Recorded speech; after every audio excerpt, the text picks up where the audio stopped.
السلام علیکم ناصر حسین ڈاکٹر صاحب. ہم انجمن سادات راجستھان کی جانب سے آپ کی خدمت میں حاضر ہوئے ہیں اور آپ کی خدمت میں آنے کا جو مقصد ہے وہ آپ کی یادوں کے جھروکے سے ان معلومات کو اپنے نوجوانوں تک اور کمیونٹی کے افراد تک پہنچانا ہے کہ جو کہ آپ نے ایک زندگی بسر کی اور آپ کے ترک ہجرت سے پہلے آپ جن علاقے میں رہتے تھے وہاں کے رسم و رواج اور دیگر آپ کے پیشہ ورانہ زندگی کے حوالے سے بھی ہم گفتگو کرنا چاہیں گے. اس حوالے سے میرا پہلا سوال ہے کہ آپ اپنے آبائی مسکن کے بارے میں بتائیں کہ آپ جہاں پیدا ہوئے اس حوالے سے اور آپ کا تعلق سادات کی کس شاخ سے رہا اور آپ وہاں کب آباد ہے اس حوالے سے ہمیں ان یادوں کو تازہ کیجیے. میرا تعلق کیا نام وہ بہادر پور سے ہے لیکن قیام تقریباً مستقل پاکستان بننے تک بہادر پور کے بجائے الور میں رہا ہے کہ میرے والد الور میں ملازمت کرتے تھے اور وہیں پہ ان کا قیام تھا. ایام اعظام یا کوئی تقریبات کا کوئی مسائل ہوتے تھے تو وہ بہادر پور چلے جاتے تھے 10-5 دن کے واسطے اور وہاں جاتے تھے. میری پیدائش جو ہے 15 جنوری 1931 کی ہے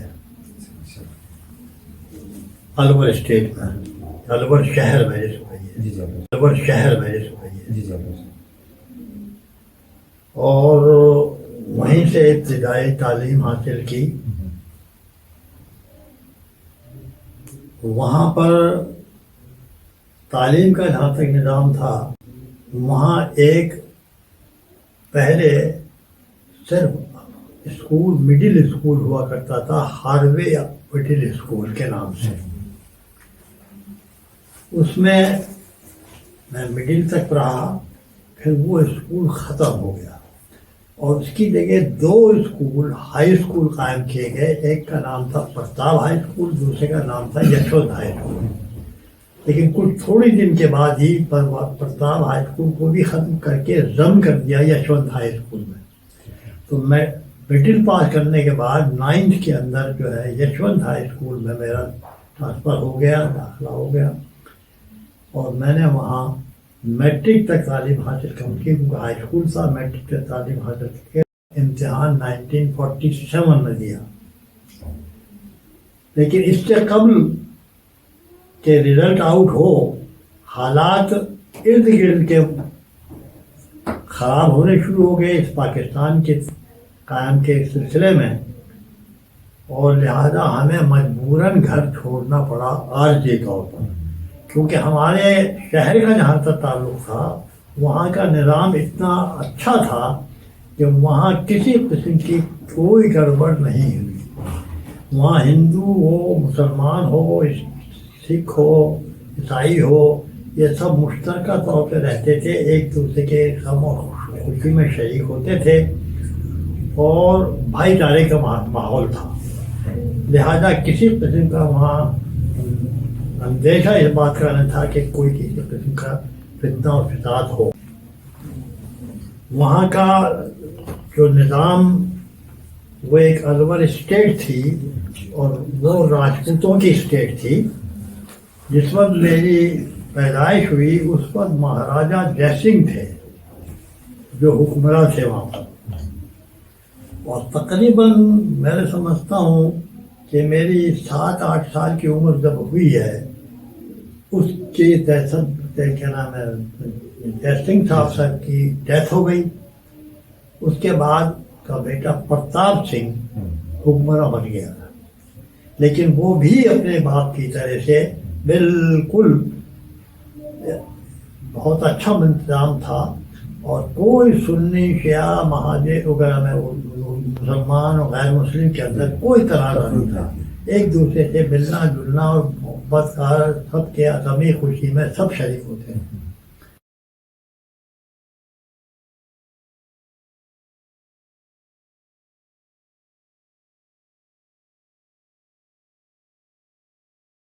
میرا اندازہ یہ ہے کہ تقریباً 100 سال سے اوپر وہاں آئے، کیونکہ ہمارے دادا جواہر علی تھے، سید جواہر علی دادا کیا، اور وہ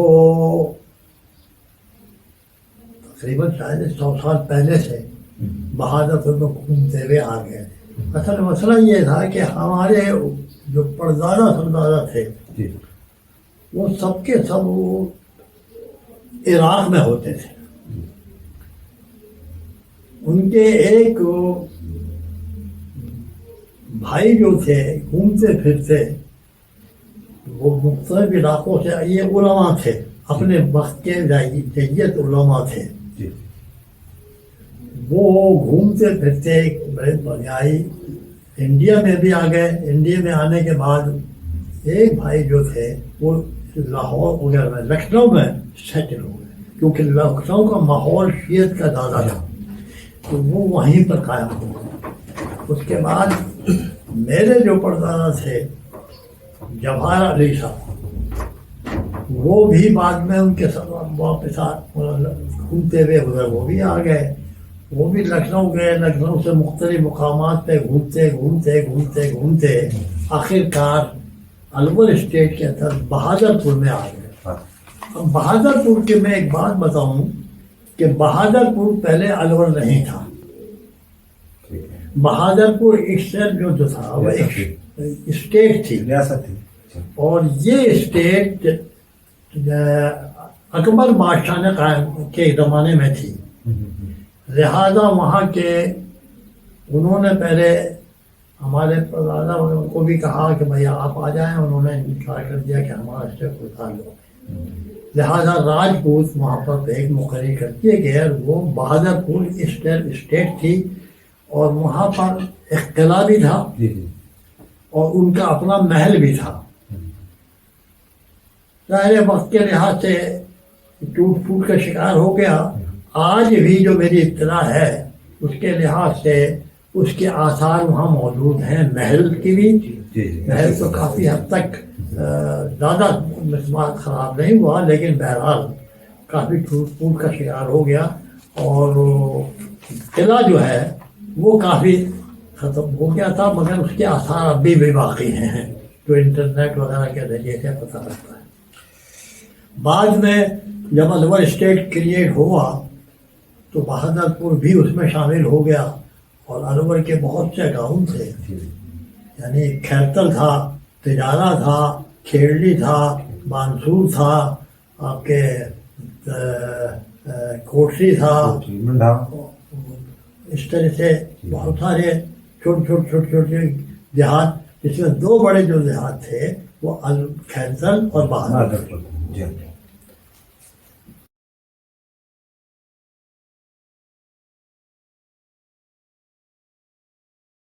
مصطفیٰ حسین جابری وہ کیا کرتے تھے، ان کا پیشہ کیا کہ وہ یہ الور میں تھے، اور وہ الور اسٹیٹ کا ایک اکاؤنٹس اینڈ آڈٹ ڈپارٹمنٹ تھا، اس کے یہ ہیڈ ہوا کرتے تھے۔ ماشاء اللہ۔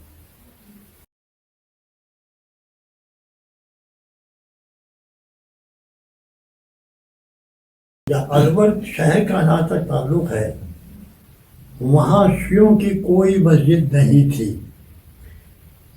ایک کربلا کا مقام شہر کے باہر کے حصے میں ایک مختص کی بھی تھی گورنمنٹ نے، وہ کربلا کی حد تک تو تھی، لیکن کوئی مسجد نہیں تھی شیعہ کی۔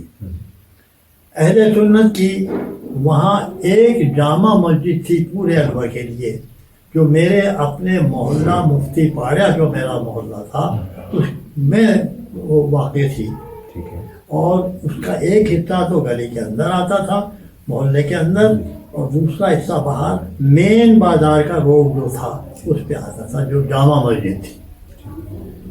اس کے علاوہ ہر محلے میں ایک چھوٹی چھوٹی مسجدیں اہل سنت کی تھی۔ اہل تشیع کی آبادی اب یہ کتنے گھر اہل تشیع بہت کم تعداد میں، آج بھی ایسی صورتحال ہے کہ بہت گنتی کے لوگ ہی وہاں اہل تشیع۔ جہاں تک Alwar state as a whole کی بات ہے، جو میری معلومات ہے اس کے لحاظ سے